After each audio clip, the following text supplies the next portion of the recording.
Because I went to 7 different ministers before I ever went to parliament. And that was my research, to get my facts right. If you have problems in your country and you talk to the Minister of Justice, and he tells you that, Mr. Wirba, you seem to forget that your people came over. The meaning is, because I interpret, I did comparative literature. The meaning is, you came, whatever we give you, you have to take. And that now includes death. I say no. We cannot take it. We cannot.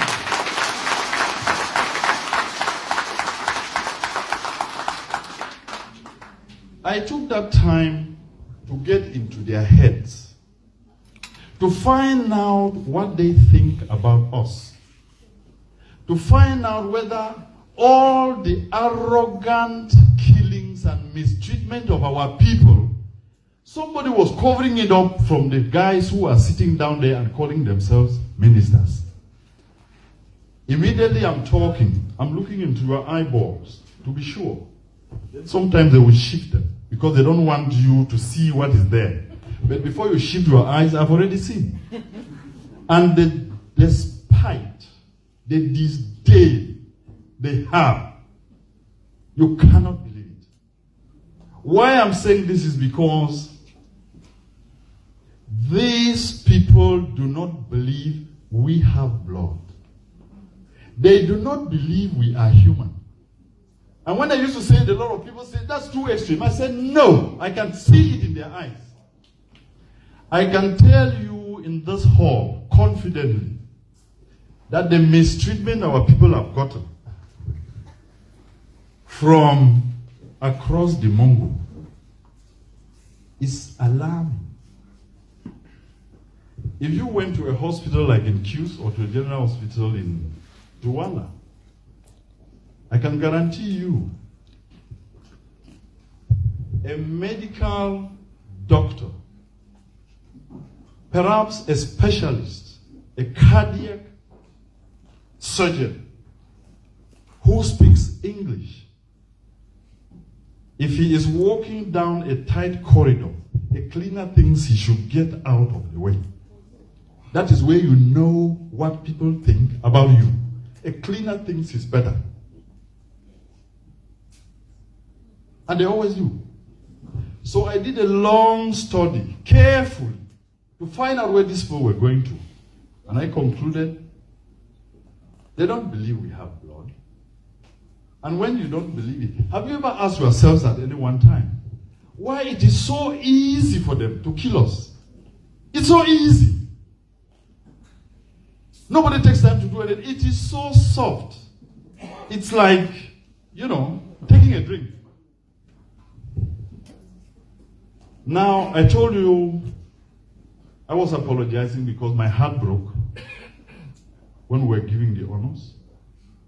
Because the things I saw after the October incident were the kinds of things that do not happen to human beings.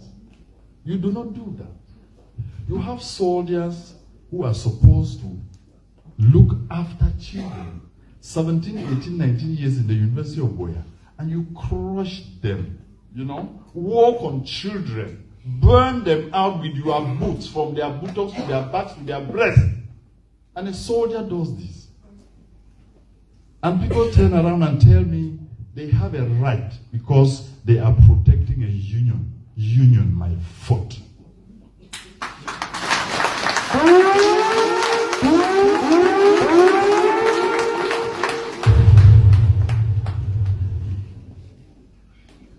The ease with which we are killed.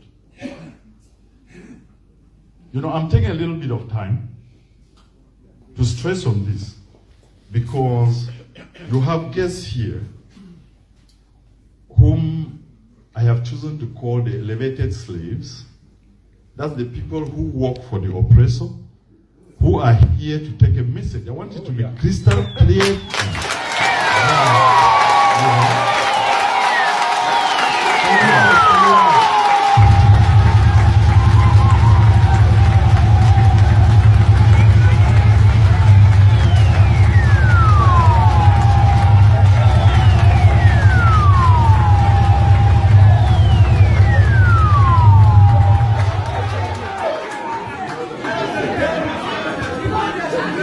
When injustice becomes law,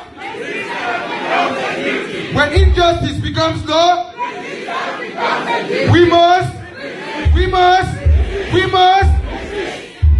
Thank you very much. Thank you very much. So, the reason I've taken that time is to give them what to take to the slave master. Because as I learned from the ANC in South Africa long ago, in the struggle for any people's liberation, in the struggle against slavery, the slave becomes the problem, not the master. So the elevated slaves from today are everybody you know who simply says, I am enjoying from this thing. Why should I go against it? Those are our elevated slaves.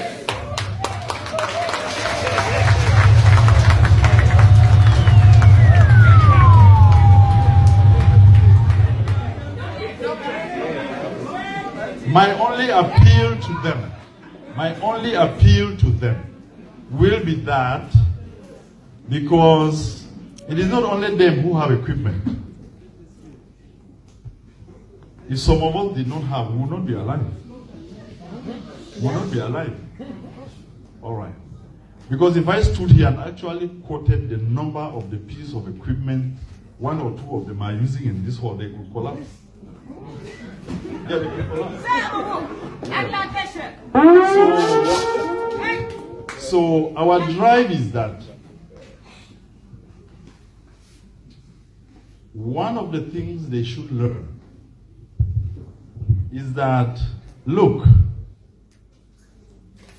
the people they have killed and those they will continue killing, and that includes this one talking to them, before they kill half of us, before they kill 3/4 of us, before they kill all of us, the last two people left will take what we ask for.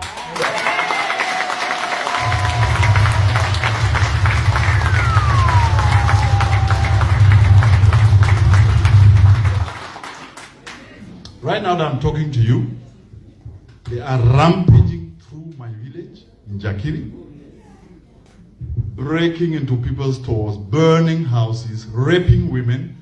And as stupid as they are, they actually say, our president has sent us to come and teach you for that nonsense that you are doing in this place. We'll kill all of you. We have accepted. If your president is the president of death, God bless him. God bless him. Yes. So that when we all die from southern Cameroons and everybody dies elsewhere, he will remain here and hold on to the place. God bless him. After that, I now want to come to the next stage of this discussion, which is that I came out here for three things. One was to lift this burden that I've carried in my heart for 1 year plus, where you found everybody calling you and crying, where you found people dying, where you went to the bushes, children they had shot. They even went as far as picking some from the hospitals and going and killing. I met children in hospitals whose legs had been crushed almost to powder with these heavy concrete blocks you use to cover gutter. They put your two legs, lift it up and crush your legs with it. I have lifted people with this.